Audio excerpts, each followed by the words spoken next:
Maligayang pagbabalik sa channel ng kahulugan ng mga panaginip.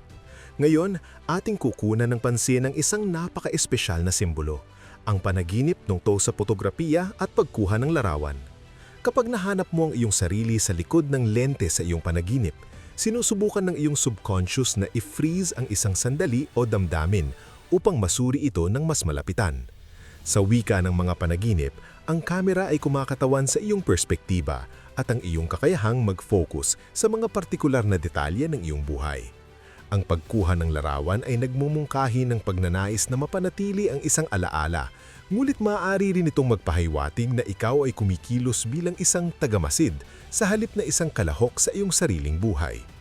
Panaginip na kumukuha ng larawan ng isang magandang tanawin.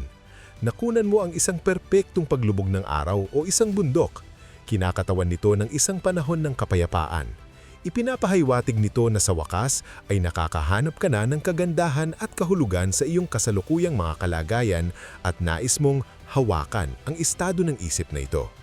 Panaginip na isang kamera na hindi makafocus o malabo. Sinusubukan mong kumuha ng larawan ngunit ang imahe ay distorted o marumi ang lente. Kinakatawan nito ng kawalan ng kalinawan sa iyong totoong buhay. Ipinapahiwatig nito na nahihirapan kang intindihin ang isang sitwasyon o wala sa iyo ang lahat ng katotohanan. Sinasabi ng iyong subconscious na ang iyong kasalukuyang focus ay mali.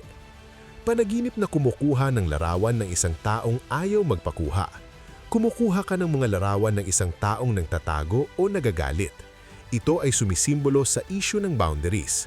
Ipinapahiwatig nito na sinusubukan mong ipilit ang pag-intindi sa isang tao o sitwasyon na hindi pa handang mailantad. Panaginip na tumitingin sa mga lumang larawan ng iyong sarili. Nakahanap ka ng album at nakita mo ang mga bersyon ng iyong sarili mula sa nakaraan. Kinakatawan nito ang self-reflection at ang paglipas ng panahon. Ipinapahiwatig nito na ikinukumpara mo kung sino ka noon sa kung sino ka na ngayon. Kung nalulungkot ka sa mga larawan, maaaring nakakapit ka pa rin sa nakaraan. Kung masaya ka, matagumpay mong naisasama ang iyong kasaysayan sa iyong kasalukuyan. Panaginip na nawala ang iyong kamera o nabura ang mga larawan. Nakuha mo na ang perpektong shot, ngunit nawala ang file. Kinakatawan nito ang takot na makalimutan o mawala ang iyong pagkakilanlan. Ipinapahiwatig nito na masyado kang umaasa sa mga panlabas na patunay ng iyong mga karanasan sa halip na simpleng mabuhay sa kasalukuyan. Ibahagi ang iyong kwento sa comments. Ano ang iyong pinopotografiya?